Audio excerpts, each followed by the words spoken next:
Estava um pouco escuro, né, aqui.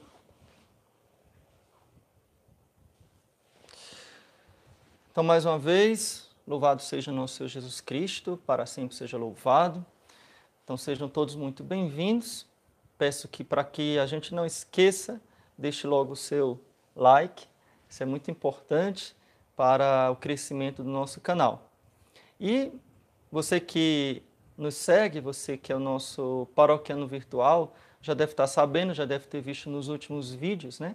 Que eu lancei uma campanha, a campanha dos 100K, para nós chegarmos a 100 mil inscritos.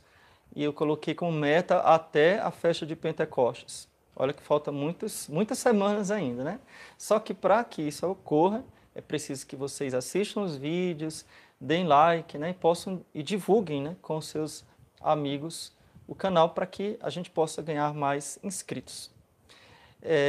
As coisas do mundo, né? A gente olha aqui, abrindo só um parêntese, no próprio YouTube, né? Aqueles canais com tantas bobagens, que falam tantas asneiras, né? Às vezes coisas totalmente inúteis, até indecentes, né? Tem milhões de inscritos. Onde é que estão os católicos, né?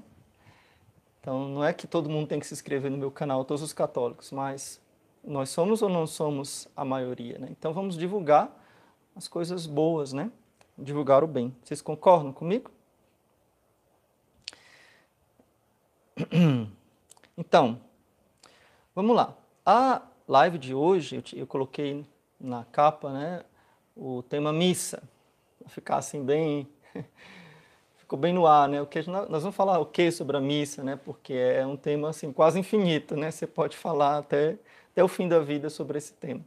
Não só uma live, né? Mas, especificamente, eu estou seguindo os pedidos dos inscritos na postagem que eu fiz essa semana. Então, sempre, toda semana, eu faço uma postagem, às vezes perguntando sobre qual é o tema que vocês querem nas lives, né? Então, vocês colocam perguntas, às vezes sugerem temas. E na última postagem que eu fiz, muitas pessoas me pediram para falar sobre abusos litúrgicos, dentre outras coisas, né? Então, foi um tema bem recorrente. Abusos litúrgicos e como participar da missa, como participar bem da Santa Missa. Então, são temas meio espinhosos, né? Meio, assim, digamos, até um pouco polêmicos, digamos. Mas eu estou sendo um pouco polêmico nas últimas lives, né? Então, vamos falar sobre isso. Eu acho que isso é importante. Como eu falei em outras vezes, nosso encontro é encontro com os meus paroquianos, né? Vocês vêm aqui para a minha sala, como não cabe todo mundo, vocês vêm online aqui para a minha sala, né? Felipe Neto é um exemplo de site em grupo, de canal inútil, né? Então, vamos lá. Primeira coisa, antes de falar de abusos litúrgicos ou de como participar da missa, é importante a gente entender o que é uma palavrinha chave na nossa fé católica, na nossa religião cristã. Uma palavrinha-chave que é a palavra sacrifício. Essa palavra é chave na nossa fé e nós poderíamos falar muito sobre ela, né? Eu tenho aqui livros grossos só sobre a palavra sacrifício, né? É um tema bem profundo. Mas, de modo bem resumido, né, o catecismo fala o que é o sacrifício. Sacrifício é quando algo é oferecido a Deus e ele é consumido. Tá? Você que tem seu caderno, aí anotando algumas coisas da live, já pode anotar essa. O sacrifício é algo que é oferecido a Deus e é consumido, ou seja, não é devolvido para a pessoa. Então, vamos voltar ali para o sacrifício de Abraão, né? Um sacrifício bem famoso. Então, Deus pediu o sacrifício de Isaac. Abraão leva Isaac ao Monte Moriá, e por isso que Abraão é o pai da fé, né? Abraão acreditou em Deus de forma assim estupenda, né? Inimaginável. Então, Abraão leva o seu filhinho Isaac, adolescente, que ele amava mais que tudo, o filho da promessa, onde Deus tinha prometido que ele seria pai de um povo e, de repente, a única esperança dele ser pai de um povo era o filho. Deus pediu sacrifício. Então, quando no Antigo Testamento o povo de Deus ouvia a palavra sacrifício, é consumação, destruição. Entenderam isso aí? Vocês estão entendendo? Não adianta fazer pergunta, porque eu não vou ler as perguntas agora. Eu quero só saber se vocês estão me acompanhando, tá? Depois vocês fazem as perguntas, porque eu não vou ler. Ok.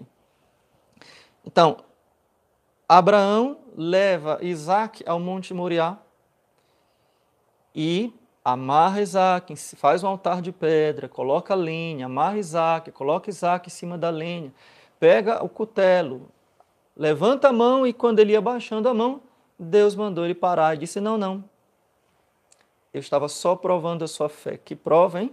Que prova. Porém, veja que não é que Deus desistiu do sacrifício. Deus mostrou para Abraão um animal, né? Que estava preso pelos chifres, né? Lá, um bode, um carneiro, aliás. E Abraão pegou e sacrificou no lugar de Isaac o carneiro. Entenderam? Vocês entenderam até agora? Cordeiro, né? Enfim. Ou seja, matou o animal, derramou o sangue, oferecendo aquela vida a Deus. Então, o sacrifício a palavra sacrifício está unida à consumação, à destruição. A oferta ela é destruída, porque Deus aceita a oferta. A oferta é destruída, mostrando a onipotência de Deus sobre minha vida e sobre todas as coisas. Depois a gente vai ver os sacrifícios dos primogênitos do Egito. Então Deus disse, eu vou pedir o sacrifício dos primogênitos. Mas ao povo judeu, o profeta, né, Moisés, lá, mandou dizer, olha, Deus vai disse o seguinte, que a família que oferecer o sacrifício de um cordeiro, aí Deus disse todas as características do cordeiro, macho, 1 ano, sem defeito físico, né? Então disse todas as características de como deveria ser feito o sacrifício, sem quebrar os ossos, ele deveria ser consumido totalmente, inclusive as vísceras, o que sobrasse tinha que ser queimado. Então, aquele cordeiro iria substituir o sacrifício dos primogênitos. Como o povo egípcio não acreditava em Moisés, então o que aconteceu? Morreram todos os primogênitos do Egito, inclusive o príncipe herdeiro do Egito. Então, isso aqui é muito importante para a gente chegar no tema da nossa live de hoje. Porque nós vamos dar um salto agora, quando o povo está na terra já de Israel, o povo de Deus está na terra de Israel, e é instituído o culto do templo.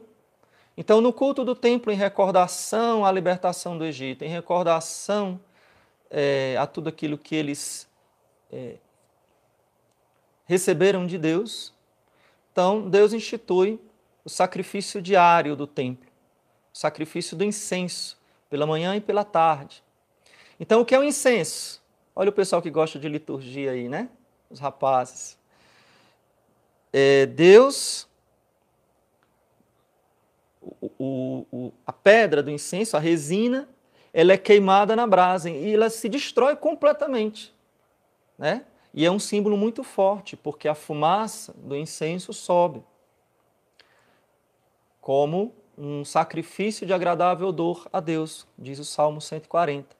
Que minha prece feita a ti se eleve como incenso, como oferenda vespertina, então a oferenda da tarde, o sacrifício de louvor, o incenso que subia do altar do templo oferecido pelo sacerdote, pela manhã e pela tarde, o sacrifício de louvor da manhã, sacrifício de louvor da tarde. Laudes matutina, laudes vespertina. Então, para quem gosta também de liturgia, as laudes e as vésperas. né? O sacrifício de louvor da manhã, sacrifício de louvor da tarde. No templo se tornou, para a nossa fé cristã, laudes e vésperas. A oração litúrgica é o sacrifício de louvor como um incenso. Então, o que é que acontece na cruz? Todos esses sacrifícios de louvor, de pedido de perdão, tinha o sacrifício expiatório, o sacrifício de súplica, propiciatório, né? O sacrifício de resgate. Então a gente vai ver Jesus, Maria e José, apresentando Jesus no templo, a gente viu essa festa recentemente, e oferecendo o resgate de 2 pombinhos. Por quê? Talvez a gente nem entenda, né? Lá a festa da apresentação do Senhor, porque todo primogênito do sexo masculino, por lei, devia ser consagrado a Deus, oferecido a Deus. E se é consagrado a Deus, tem que ser consumido. Não pode consagrar a Deus só um pedaço. Ah, vou dar para Deus um pedaço e ficar com o resto. Não. É consumido, é ofertado, é tudo. E aí, Deus faz a mesma coisa lá que tinha feito com Abraão. Para os primogênitos dos filhos de Israel, por exemplo, para a vaca, para o boi, para os frutos da terra, não, tinha que oferecer. Tinha que entregar no templo, tinha que ser consumido. Mas para as pessoas humanas, Deus trocava, permutava o sacrifício humano, que nunca foi aceito em Israel, era aceito nos povos pagãos, mas Deus resgatava, então tinha o resgate. E a pessoa oferecia uma res, né, um animal. Então, derramamento do sangue do animal. No caso, os pobres podiam oferecer 2 pombinhos, né, uma rola, 2 pombinhos, que foi o sacrifício de Maria e José, o resgate de Cristo. Estão me acompanhando até agora?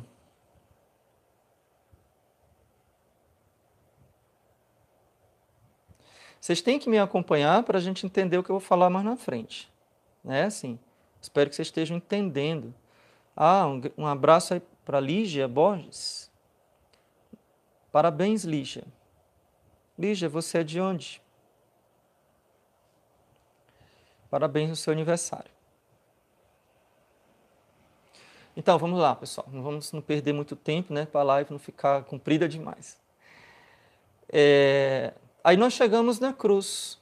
O que acontece? Todos esses sacrifícios de louvor, como eu estava falando, de louvor, de súplica, de expiação, né, o sacrifício pascal, do cordeiro pascal, do sangue, que o sumo sacerdote matava o cordeiro, pegava o sangue numa bacia, pegava um isopo, que era um ramo de uma planta, isopo, e aspergia nas pessoas.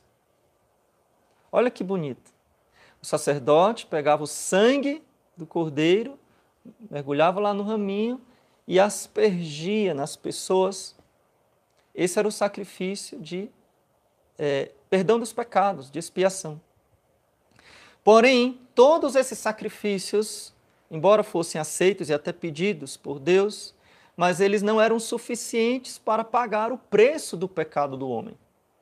Eles podiam ser repetidos ao infinito, né? Mas eles eram apenas um propedêutico, uma preparação para aquele sacrifício definitivo, aquele sacrifício que pagaria o preço do pecado do homem. Qual é o preço do pecado do homem? Qual é a dívida que o homem tinha?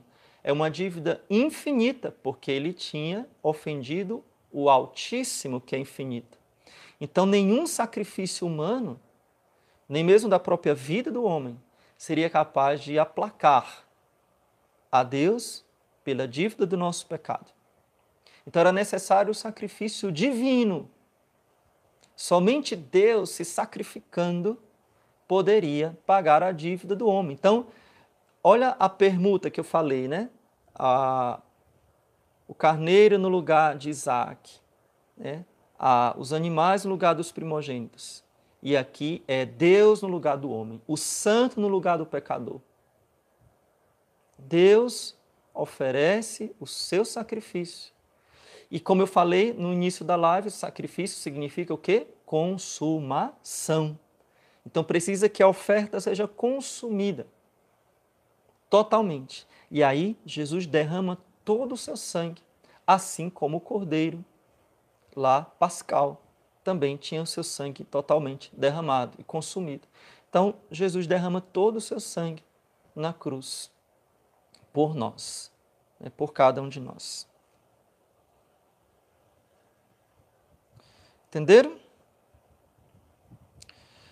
O Catecismo da Igreja, vamos parar de fazer propaganda do seu canal, que isso é muito feio. Depois, né? É feio, assim, não é muito feio.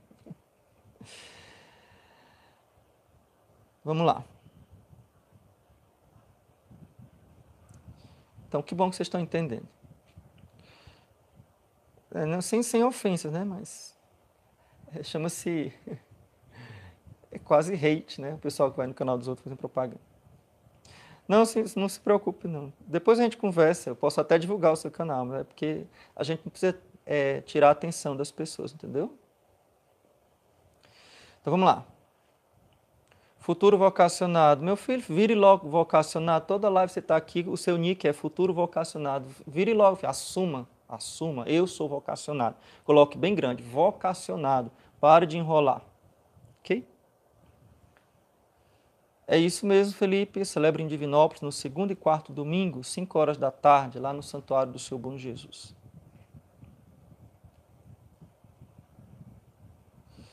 Nossa, que triste. Não se preocupem quem chegou atrasado na live, né? Quem perdeu o comecinho. A live fica sempre gravada, então 5 minutos depois você já pode voltar e assistir do começo, tá bom? A parte que você perdeu. Ok? Então vamos lá. Vamos adiantar aqui, né? Já está passando da hora. Então, o que acontece? Na última ceia, Jesus antecipa o sacrifício da cruz, dizendo para os apóstolos: tomai todos e comei, isto é o meu corpo, que será dado por vós. Com o pão, depois pega o vinho, diz: tomai todos e bebei, isto é o sangue da nova e eterna aliança, que será derramado por vós e por muitos para a remissão dos pecados. Então, Jesus institui a Eucaristia como o sacrifício da cruz, que é renovado perpetuamente até a sua vinda. Agora entenda essa palavra renovado. Não é que Jesus morre de novo. Jesus morreu uma vez por todas por nós e derramou seu sangue de uma vez por todas. Mas este sacrifício, ele é atualizado, ou seja, ele se realiza de novo em cada Santa Missa, no tempo e no espaço. Ou seja, aquela cruz onde estava lá Maria Madalena, João, o discípulo amado, onde estavam lá os algozes, onde estava lá, enfim, toda aquela cena que nós conhecemos. Então, nós estamos presentes e recebemos aquela graça, aquela mesma graça, não só de ver, mas de receber aquela graça do sacrifício de Cristo em cada Santa Missa, em que se oferece, mais uma vez, o corpo e o sangue de Cristo. Não mais um sacrifício cruento, ou seja, doloroso, mas sob a aparência do pão e do vinho. Nas espécies do pão e do vinho está presente, de fato, realmente, o corpo, o sangue, a alma e a divindade de nosso Senhor Jesus Cristo. De forma que a Eucaristia é o corpo de Cristo. É de verdade, como Jesus falou no Evangelho, e os protestantes não querem aceitar o Evangelho, né? Vou abrir um parênteses aqui, né? Protestante é a raça que menos aceita a Bíblia. Menos aceita, né? Protestante não aceita a Bíblia, nunca, nunca. Se você pegar os versículos, né, os textos da Bíblia, né, que se você for ler a Bíblia com o coração aberto, você vai ver que apenas a Igreja Católica segue a Bíblia. Isso é um fato. Não é verdade?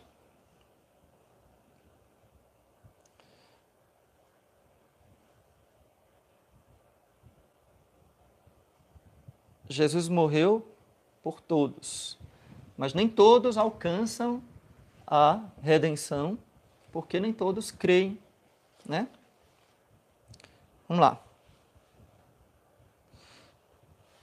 Então, gente, estou aqui só dando uma olhadinha em quem vocês estão falando. Então, entenderam o que é o sacrifício? Que Jesus se dá a nós na Santíssima Eucaristia. Então, o que é que acontece na missa? Na missa acontece 4 coisas. São essas 4 coisas que nós fazemos na Santa Missa. Primeiro, a Santa Missa é um culto de honra a Deus. Nós adoramos a Deus. É a perfeita adoração a Deus na Santa Missa. Em nenhum outro lugar. Você pode gritar, esgoelar. Você pode dançar, pular, rodar, fazer o que você quiser. Se prostrar. Nada se compara à Santa Missa. Né? Nem mesmo a adoração santíssima. A adoração santíssima, depois da missa, é a mais sublime. Mas ela só é sublime porque ela depende da missa. Ela vem da missa. Da missa se honra perfeitamente a Deus. É o culto agradável a Deus, onde eu presto honra perfeita a Deus. A missa também é a ação de graças perfeita a Deus. Por Cristo, com Cristo e em Cristo, se dá a Deus o perfeito louvor. A ação de graças por todos os seus benefícios. Então, não tenho palavras para agradecer a Deus. Eu vou assistir uma missa. Eu vou, no meu caso, padre, celebrar uma missa. É a ação de graças por excelência. Inclusive, a palavra Eucaristia significa ação de graças. Terceiro ponto, a missa serve também para aplacar a Deus. Como eu falei, o preço do nosso pecado é pago por Cristo na cruz. Então, a missa, ela é, de modo mais sublime, mais profundo, um sacrifício de expiação para a salvação da humanidade, para a salvação do mundo, para o perdão dos nossos pecados. A missa, ela é para o perdão dos nossos pecados. Por isso que nós aplicamos a missa pelas almas do purgatório, para que os frutos daquela Santa Missa possam perdoar os pecados dos que já morreram. Os pecados veniais, obviamente, porque os pecados mortais não têm perdão depois da morte, né? Depois da morte. Então, a missa dá a devida justificação a Deus, né? Faz o sufrágio das almas. E o quarto ponto, nós vamos para a missa para pedir a Deus graças. Então, não existe lugar de maior graça do que a Santa Missa. E não precisa a missa ter um título, né? Missa de... Olha, se você fala missa de, você já está errado. Missa, ponto. Missa de. Missa de o quê? Missa de nada. Missa. Santo sacrifício da missa. Santa missa. Missa de. Não tem missa de. Tá? É só missa. Missa. É suficiente. Não precisa enfeitar. Não precisa colocar adjetivos ao que é perfeito. É redundante. A missa é para todos. Não se adapta ao gosto, não se adapta ao público. A homilia do padre, sim. A pregação do padre, sim. Então, se eu tiver numa Santa Missa de primeira Eucaristia, eu vou falar para as crianças, de modo particular. Se eu tiver numa Santa Missa de um retiro de jovens, eu vou falar para os jovens. Se eu tiver numa Santa Missa para num hospital, num asilo, eu vou falar para os idosos, eu vou falar para os doentes. Mas é a única coisa que muda. Né? A missa não se adapta ao gosto do público, porque ela não é feita para agradar as pessoas. A missa é feita para agradar a Deus e somente a Deus. E o que é que acontece? Então nós vamos entrar agora nos abusos. Nos abusos que tem mão dupla, tá? Fala-se muito dos sacerdotes e se esquece dos abusos dos leigos. Então, a falta de compreensão do que é o sacrifício, de que a missa é feita para agradar a Deus, gera abusos das duas partes. Do sacerdote que tenta agradar as pessoas, fazendo a missa mais agradável, fazendo da missa um meio de evangelização, coisa que ela não é. A missa é para os iniciados. Tá? Ela pode evangelizar. Claro que pode. Bento XVI dizia a melhor evangelização seria uma liturgia bem celebrada, segundo as rubricas, porque aquela santidade toca as pessoas. Então, mas nesse desejo de nos sentirmos bem, nesse desejo de agradar o outro e de nos sentirmos bem, aí eu desvirtuo o sentido da missa. Totalmente. Então, essas 4 coisas que eu disse aqui, vocês entenderam? Essas 4 coisas. A missa é para honrar a Deus. A missa é para aplacar a ira de Deus, ou seja, paga o preço do nosso pecado. Perfeita justificação. A missa, ela perdoa, digamos assim, também é para a salvação do homem. Para dar graças a Deus. Veja que o sujeito é sempre Deus. Para adorar a Deus, para dar graças a Deus, para pedir a Deus perdão e para pedir a Deus graças para nós. Então não é para agradar o homem, para agradar o padre, para agradar o público, não. A missa não é para os iniciados. Né? A missa é para... Supõe-se que a missa é para os que têm fé. Por muitos séculos, na igreja, quem não era batizado, ou seja, quem não era evangelizado, quando o batismo era majoritariamente feito de adultos, não podia ver a missa. Não podia ver a missa. Até um certo ponto, depois eles tinham que sair. Um pagão não podia entrar na Assembleia dos Santos. Isso nos primeiros séculos da igreja era assim. Né? Então vamos lá, estou falando da missa, não estou falando de outra coisa. Ok? Então, gente, eu fiz uma live aqui falando sobre o tradicionalismo, tradicionais, né? Vocês sabem que eu sou do rito tridentino, né? O conhecido como rito tridentino, mas não é o nome correto, né? O nome atual correto é rito romano na forma extraordinária, porque existe o rito romano na forma ordinária, ou seja, aquela que se celebra na maioria das igrejas, e o rito romano na forma extraordinária, não porque seja errado, mas porque se celebra em poucos lugares.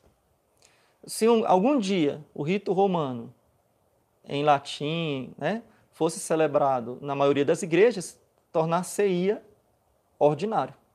E o outro tornar-se-ia extraordinário, porque seria a minoria. Entendeu?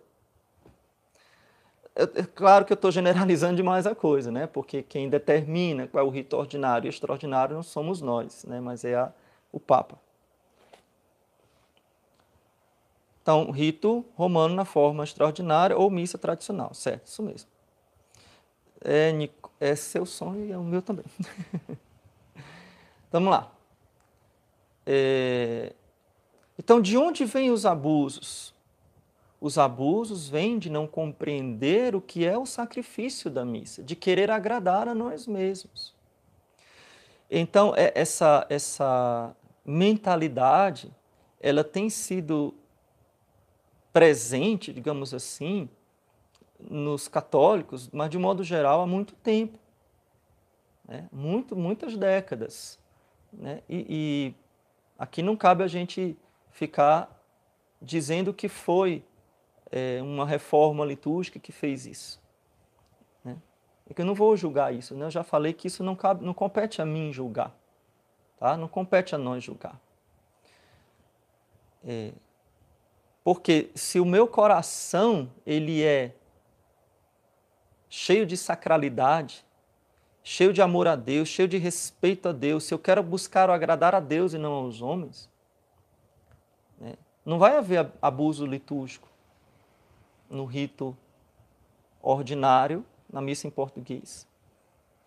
E se eu não amar a Deus, se eu for uma pessoa ímpia, se eu for uma pessoa que não respeita o sagrado, vai ter abuso litúrgico na missa tridentina, sim, meu amiguinho.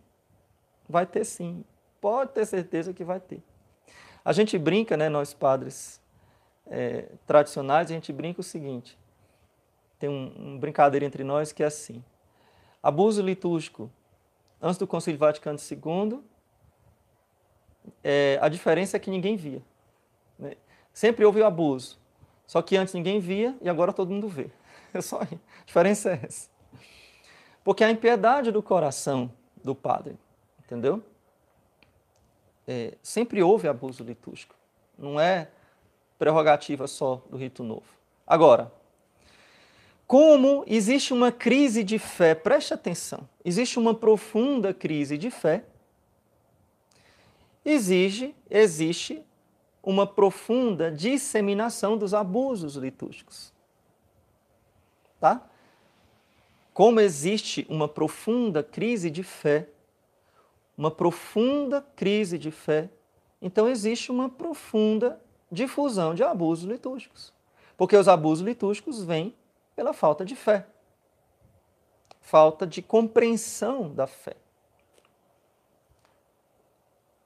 Entenderam? Queria que vocês agora reagissem um pouquinho para a gente ver se está dando certo aí o negócio.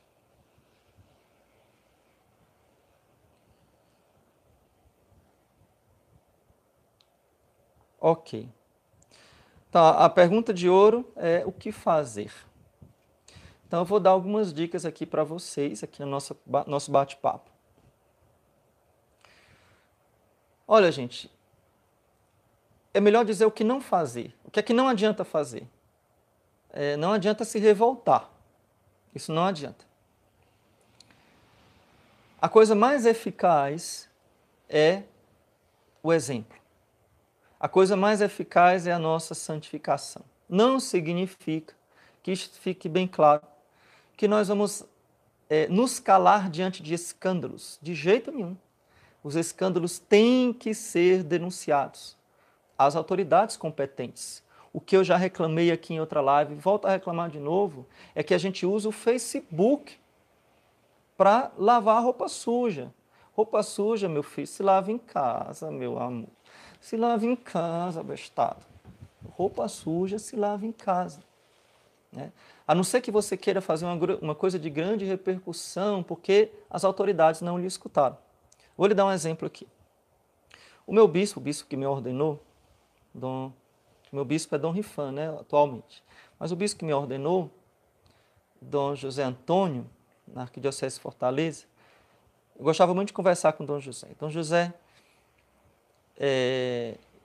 ele dizia assim para a gente, olha, com relação a denúncias, às vezes a gente conversava sobre denúncias, escândalos, essas coisas. Ele dizia, olha, o problema de hoje é que não se segue os passos do Evangelho. E ele está certíssimo. Ele dizia, eu quero que sigam os passos do Evangelho, como está no Evangelho. E como é que está lá no Evangelho? Teu irmão pecou, chama ele em particular. Não te ouviu? Chama duas testemunhas. Não ouviu nem a você, nem as testemunhas? Leva para as autoridades da igreja. Terceira instância. Não ouviu as autoridades da igreja? Aí sim ele seja punido. Quarto, né?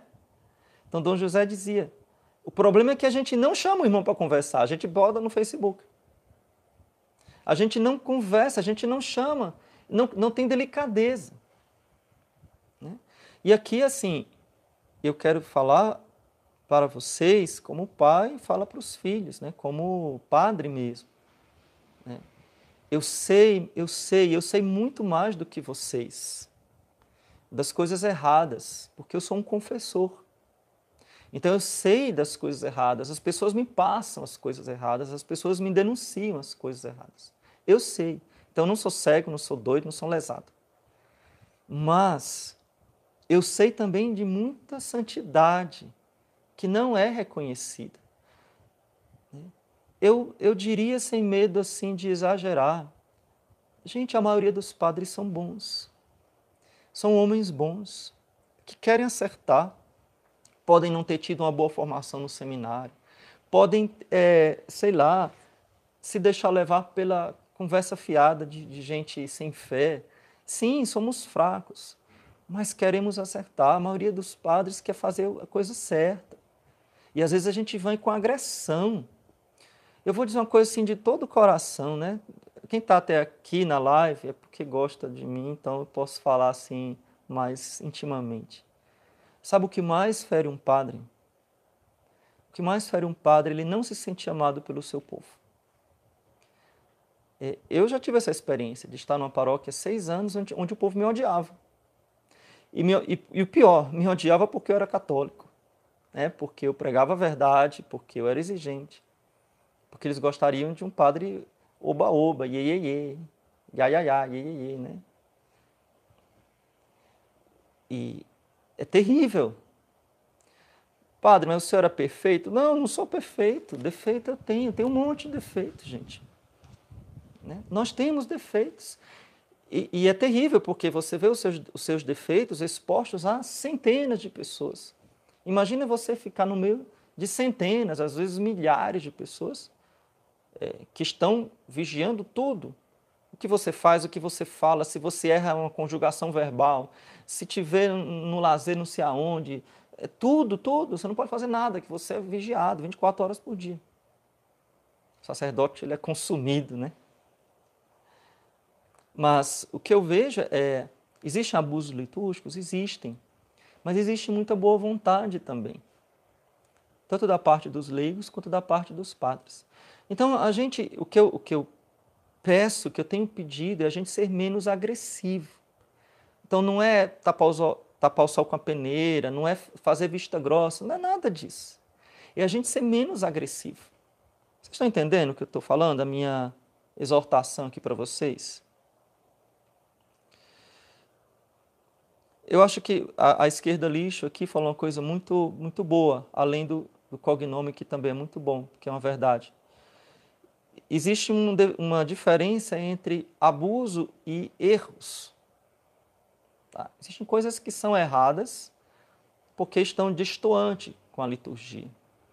Seja pela displicência do sacerdote, ou até mesmo o zelo, o sacerdote, nossa, ele não quer ser chato, ele quer tentar, as pessoas pressionam. Olha, quando eu era da paróquia moderna, né, hoje, graças a Deus, não sou, desculpa aí, né? Mas quando eu era da paróquia moderna, gente, era um peso de 1 tonelada nas minhas costas, porque eu era pressionado de todos os lados. Então tinha o grupo que queria colocar bateria, o grupo que queria coroete, o grupo que queria comungar assim, o grupo que... Ninguém se acertava naquele lugar, né? E eu dizia, não, vai ser assim, do jeito que eu estou dizendo, e não vai mudar, não. Mas quem é que vinha me defender? Quem é que vinha me defender? Né? Então, é muito difícil, porque você quer fazer o certo e tem gente que acha bom, muito bem, padre bom, né? O pessoal gosta de liturgia, mas na hora da briga ninguém vai lá, não. Eu cheguei a ser agredido na minha igreja. Sabe o que é agredido? Agredido. Teve gente que foi lá querer me bater. E não foi uma vez, foi mais de uma vez. Né? Primeiro, porque eu neguei a Eucaristia a uma mulher pelada. Segundo, porque eu disse que comunismo era errado, que quem era comunista era excomungado. Falei alguma coisa errada? Não falei nada errado, mas foram me agredir. Né? Foram tentar me agredir verbalmente, né? E eu fiquei com medo que tivesse uma agressão física, inclusive. O padre anterior a mim, que era muito zeloso também, o padre Edilson, quem é de Fortaleza sabe quem é o padre Edilson, foi agredidíssimo na igreja. Muito agredido. Né? Porque fazia as coisas corretas. Então, mas ninguém defende os bons padres, ou os padres que querem acertar. Agora erre, aí, meu irmão, lá vem textão de Facebook, lá vem pedrada de todo lado, né? É muito fácil. Apoiem os bons padres. Né? Digo que apoiem. Diga assim, padre, estamos com o senhor, estamos com o senhor. Né? Não fique caçando crítica. Né? E mesmo aqueles padres mais errados, você possa assim, um sacerdote que não respeita as normas litúrgicas, que não respeita, sei lá, que quer fazer a missa para agradar as pessoas. Talvez não, eu digo com quase 100% de certeza. Aquele padre está querendo fazer o bem. Ele não está fazendo por maldade. Não estou dizendo que não existe padres que sejam ruins e maus, que façam por maldade. Existem. Mas a maioria está querendo fazer o bem. Vocês concordam comigo? Né? Então, existem abusos litúrgicos da parte do clero por ignorância, por desejo de evangelizar, de agradar as pessoas, né? Por uma fraca espiritualidade ou por uma espiritualidade não muito fundamentada na doutrina católica, não muito enraizada na espiritualidade católica, né? Então, mais assim, com elementos estranhos à fé católica. Eu acredito que pouquíssimos sejam por maldade. Né? Existem, mas são poucos. Né? Tem padre que não é fácil não, eu sei. Mas o que eu queria dizer é o seguinte, é possível uma mudança. Se o padre tem boa intenção, e eu suponho, você tem que sempre dar a vantagem, como é que chama aquele negócio no direito, né? Enquanto a pessoa não é culpada, ela é inocente. Né? Tem uma palavrazinha que dá no direito. Às vezes, se a gente julgasse os leigos como os leigos nos julgam, acredito que ia ter poucos leigos dignos do céu, né? Imagina se o padre ficasse vigiando você 24 horas por dia, o que é que você faz, onde é que você anda, o que é que você compra, onde é que você vai, quem são seus amigos, qual filme que você assiste, o que é que você bebe, o que é que você não bebe, o que é isso. Né? Presunção, muito obrigado, Robson. Presunção de inocência, né? Então, nós temos que acreditar que pode haver uma transformação. Pode haver uma mudança, sim. Uma melhora, sim. Uma melhora. Assim como você leigo, você vai ficando cada vez mais santo, o padre também pode fazer isso. Então, bons leigos apoiem os padres. Né? Vão com amor, vão com respeito filial. Né? Vão com esse respeito filial. Para que eles compreendam que fazendo a coisa certa, eles terão apoio também. Né? Não estarão sozinhos nessa batalha. Né? Vou dar um exemplo aqui, um exemplo bobo. O padre chega numa comunidade, numa capela, e lá tem uma bateria. Dasta, dasta, dasta, dasta, dasta, glória, glória, tudo errado, né? Primeiro que esse glória não existe, bateria não é para estar dentro da igreja.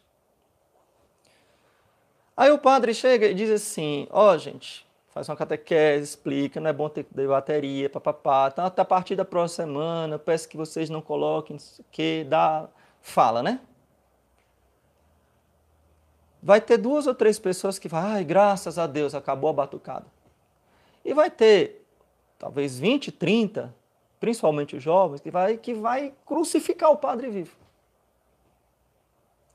Assim, ou ele é um Marte, né? Que ele deve ser, né? Ou então ele vai ceder, porque ele não vai se colocar contra toda a comunidade. E aqueles que são bons, muitas vezes não chegam para dizer, padre, muito obrigado, graças a Deus. Não chegam para dizer para os outros, olha, o padre está certo, vamos obedecer ao padre. Fazer a catequese da obediência, né? Não é fácil, não. Não é fácil, não.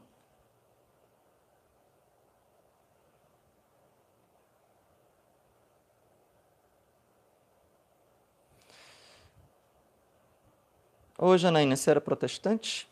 Seja bem-vinda à Santa Igreja de Deus.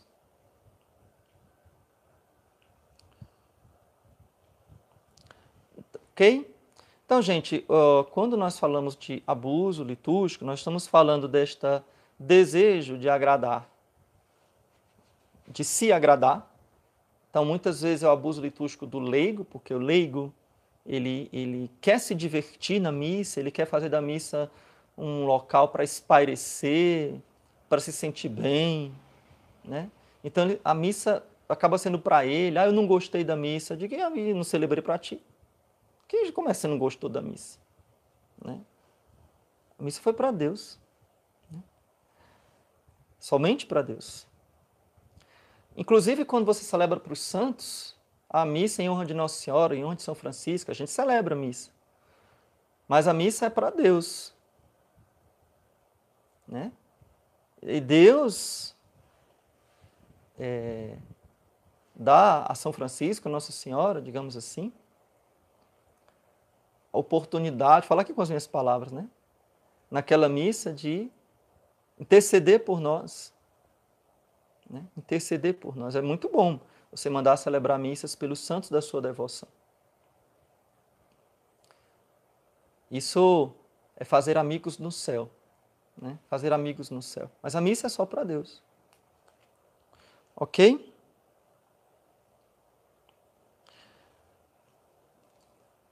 Então a missa é oferecida a Deus. E todos nós, seres humanos que estamos na terra, e os santos que estão no céu, intercedem também junto a Jesus. Né? Ele é o mediador, ou seja, é o que está entre Deus e os homens, para a nossa salvação. E nós participamos disso, intercedendo uns pelos outros. Ok? Então agora, para concluir a nossa live, eu queria responder algumas perguntas para que vocês queiram me fazer sobre este assunto.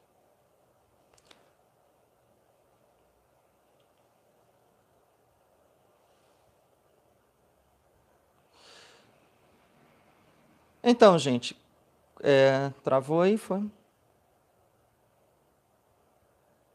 Ok. Tá travado aqui, né?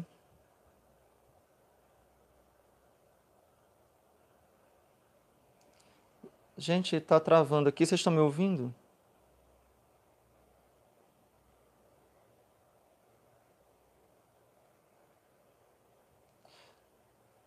Ok, então foi o meu tablet que travou. Desculpe. Então, eu vou responder aqui uma pergunta importante. Padre, o que um fiel deve fazer ao presenciar um abuso? Então, eu estava falando, acabei me perdendo. Existe diferença entre abuso e erro. Tá? Então, o abuso é quando eu, de propósito, eu infrinjo uma norma, invento uma coisa. No lugar daquilo que era para ser, eu faço outra coisa. Tá? Então, eu invento alguma coisa. E aí, meu irmão, de abuso litúrgico, o Brasil, eu acho que ele é campeão mundial. Né? O abuso litúrgico, ele na missa, ele se aproxima quase sempre do sacrilégio. Eu diria que é quase sempre sacrilégio, porque você abusar do santo sacrifício da missa é um sacrilégio. Se é consciente ou se não é consciente, isso aí fica com Deus e a consciência da pessoa. Mas o fato é que é um sacrilégio. Né? Por exemplo, um padre celebrar a missa vestido de palhaço, até com o nariz vermelho e tudo. É um abuso litúrgico, né? É um sacrilégio. É um terrível sacrilégio. Eu falo de coisas que já existiram. Ou então o padre pegar na hora da consagração, sai com a hóstia andando, sai com o cálice andando. É um sacrilégio. O padre que se vestiu de palhaço, o padre que saiu com a hóstia andando teve boa intenção? Bom, teve. Alguém já disse que de boa intenção o inferno está cheio, né? Então, assim, ele não tem desculpa. O padre não tem desculpa para não saber que aquilo é um abuso. Porque é o dever dele ter estudado aquilo. Então, isso é abuso litúrgico, né? Quando eu infrinjo gravemente uma norma e coloco outra coisa no lugar de propósito, com outro objetivo, né? Enfim, isso no rito da Santa Missa. E a gente tem que diferenciar de erro litúrgico. O erro litúrgico, às vezes, não é um abuso litúrgico. É algo que é um costume da comunidade, que é errado. Por exemplo, alguém falou aqui, bater palmas na missa. Bater palmas na missa não diria que é um abuso litúrgico, é um erro. Alguém falou, tem padre que puxa as palmas. É um erro. Porque é um erro de quê? Um erro de não compreender que a missa é o Calvário. Não se bate palma no Calvário. Então, às vezes se segue aquela norma do que não é proibido é permitido, mas não é bem assim. Isso pode ser por direito civil, mas para a gente vale a palavra de São Paulo. Tudo me é permitido, mas nem tudo me convém. Então, é proibido bater palmas na missa? Não, não existe nenhum documento que diga que é proibido. Mas é cabível? Não. Não cabe pelo contexto, né? Pelo próprio contexto do que é a Santa Missa. Eu sei que vai ter gente que vai chiar aqui, berrar, eu sei. Né? Então não posso fazer nada.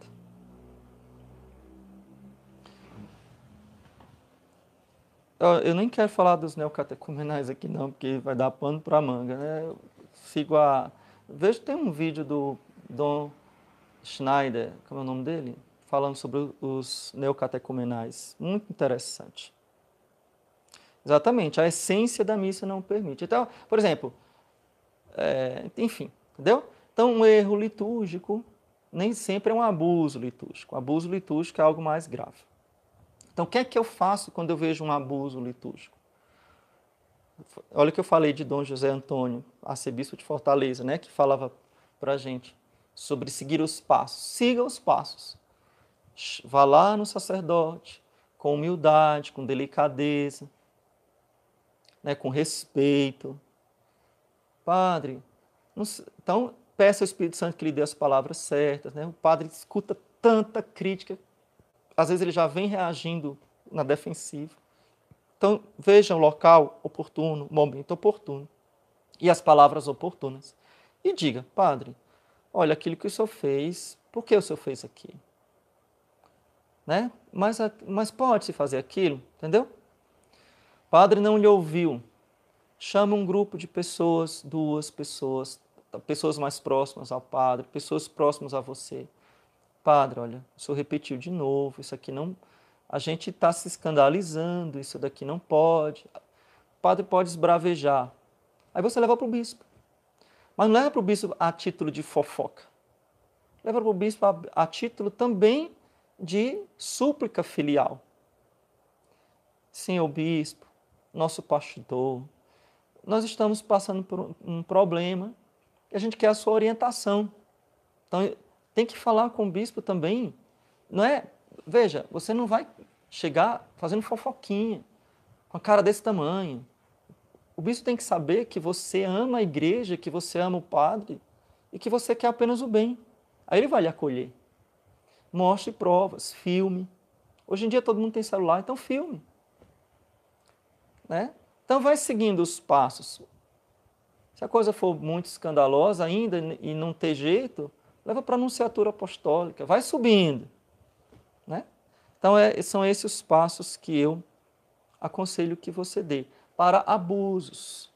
Abusos são coisas graves. Os erros litúrgicos. Porque tem gente que fica ali, o padre fez homilia fora do ambão. Pelo amor de Deus, né, gente? Aí tem gente que fica, em vez de rezar na missa, passa a missa toda vigiando o padre, né? Não tem cabimento, né? Não tem cabimento. Ok?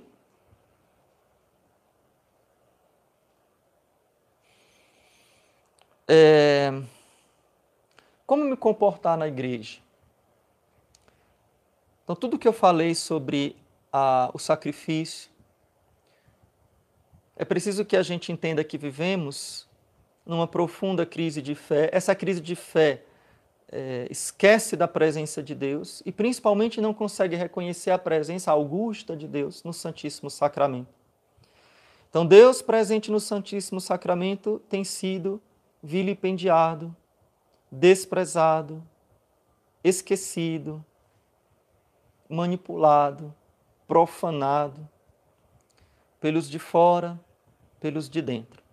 Comunhões sacrílegas, abusos litúrgicos, irreverência na igreja.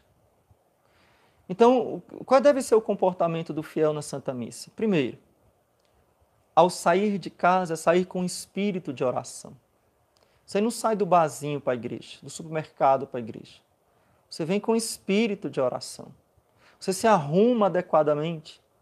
O Catecismo de São Pio X vai ser bem claro. Você se veste modestamente.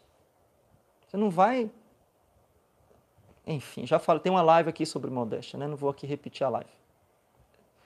Você chega antes da missa. Se você chega na hora da missa, você está atrasado. Você tem que chegar antes da missa.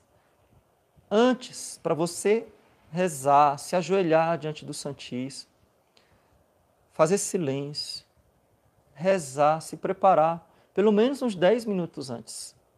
E aí, quando bater o sino e o padre entrar, você já está lá em silêncio. Tá? Ah, padre, mas a missa ordinária ela é barulhenta. Não deveria ser. Né? Eu fui pároco por 6 anos. E eu passei 6 anos tentando que a minha assembleia fizesse silêncio dentro da igreja. A igreja não ajudava em nada, né? Porque parecia uma praça horrorosa. Já saí de lá, posso dizer, igreja horrível, né? Feita por um maçom, parece uma praça. Então não ajudava muito ao recolhimento, sem imagens, né? Eu precisei colocar imagens, né? A igreja parecia um templo protestante. Pior, né? Um templo maçônico. Mas fazer silêncio, né? Quando eu vejo a pessoa entra na igreja e começa a cumprimentar as pessoas dentro da igreja. Não, você não se cumprimenta. Às vezes uma pessoa chega para falar comigo, eu estou ali na igreja, estou passando. Ah, padre, eu queria que você abençoasse, eu queria lhe falar, não sei o que. Aí eu falo assim, peraí, vamos lá fora. Eu vou lá fora e lá fora eu falo com a pessoa. É para a pessoa entender que ali não é lugar de falar. Na igreja você não deve falar nada. Nada. Na igreja se fala com Deus. Igreja é lugar de silêncio. E missa deve ser celebrada dentro de igreja. Né? É uma profanação, uma falta de amor à Eucaristia. Uma missa que é celebrada em pátios, né, em campo aberto. De forma provisória, enquanto não se constrói a capela, mesmo humildezinha, é permitido e é possível, né, de acordo com as normas do bispo. Mas, normalmente, então celebra a missa na praia, celebra a missa, sei lá, no sítio, celebra a missa. Normalmente não, gente. O local tem que ser digno. Então a igreja tem que ser digna. Então o fiel leigo, ele tem que dar o exemplo. Padre, o senhor está falando uma coisa que é uma quimera. A minha paróquia é uma zoada, é uma barulheira danada. Faça silêncio você. Chegue, se ajoelhe, baixe sua cabeça, peça perdão a Deus, faça silêncio, peça a Deus que lhe ajude. Faça a sua parte.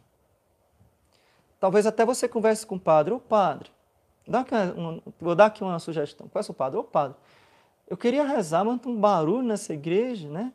O que é que o senhor acha a gente colocar assim, um canto gregoriano bem suavezinho antes da missa? É uma ideia. Né? Assim, um som ambiente de gregoriano, canto gregoriano suave. Ou então, quem sabe, gente, eu estou falando aqui porque eu sei que 99% dos meus paroquianos virtuais são do rito ordinário, né? O que eu estou falando aqui não vale para o rito extraordinário, porque isso aqui não precisa falar, né? Isso acontece normalmente. Nas nossas paróquias tradicionais, ninguém conversa dentro da igreja, ninguém vai em modéstia, não tem nada disso, né? Estou falando sério, não tem. Mas, normalmente, nas nossas paróquias modernas é assim. Eu não digo que é sempre assim.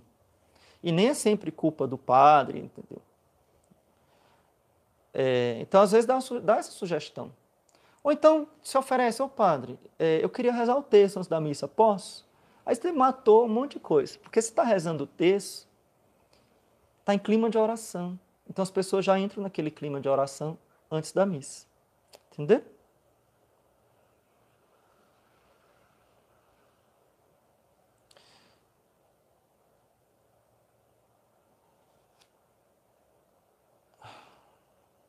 Sedevacantismo é coisa de gente retardada. Não me faça essa pergunta não, porque você vai receber um xingamento, né?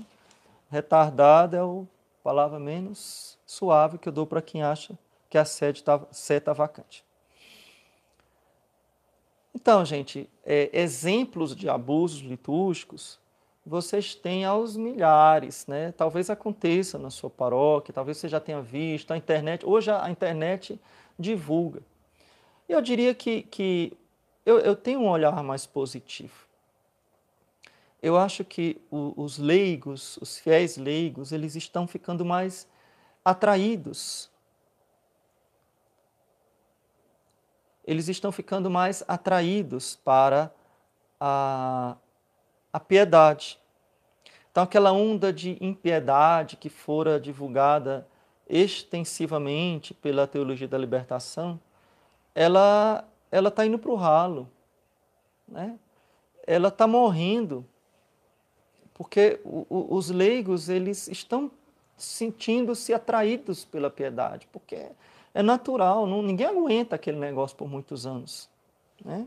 Então, quando você vê uma missa piedosa, bem celebrada, e você vê uma bagunçada, naturalmente as pessoas vão procurar a missa piedosa, bem celebrada, segundo o missal, mesmo a missa em português, mesmo a missa ordinária, celebrada segundo as normas litúrgicas, com piedade, né? Fazendo vermelho e lendo preto, né?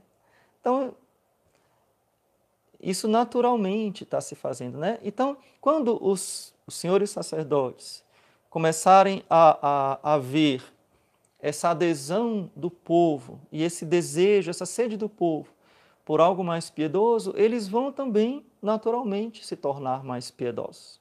Eu acredito nisso, né? Mas é preciso que a gente sofra ainda bastante, né? Para que sejam punidos aqueles que são verdadeiramente sem fé. Então, é preciso que sejam punidos. É preciso que sejam corrigidos. Mas quem deve fazer isso é o bispo, não é a gente, né? A gente deve seguir esses passos que eu falei, os 3 passos, né? Particular, aquele do Evangelho, né? Nosso Senhor Jesus Cristo. Ok, gente?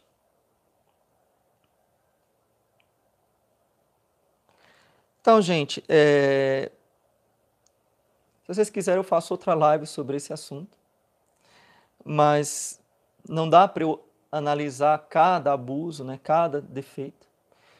Eu só para concluir, eu queria que você diferenciasse entre erro litúrgico e abuso litúrgico.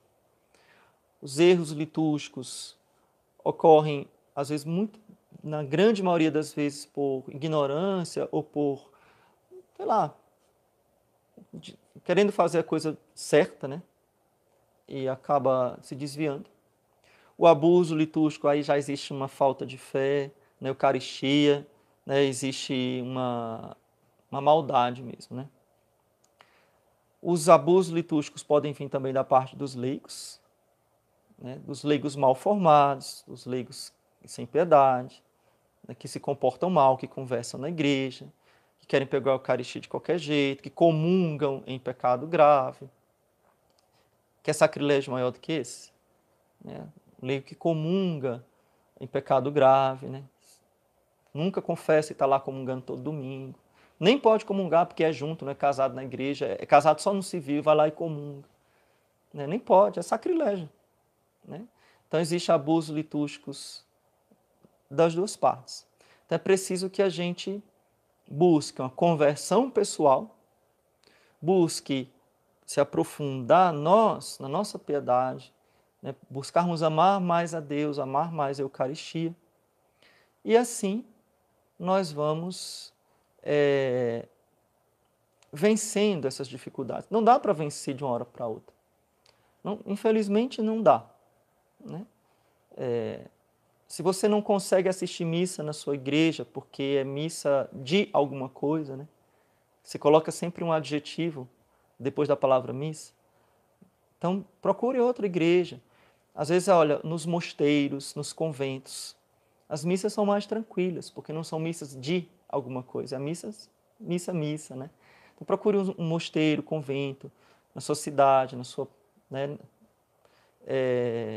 é possível, né, que você ache uma missa no outro horário, né, para que você consiga rezar. Né? Às vezes você vai para a missa, você não consegue rezar, você só se aborrece, né? Infelizmente. Então, queridos irmãos, muito obrigado pela presença de vocês.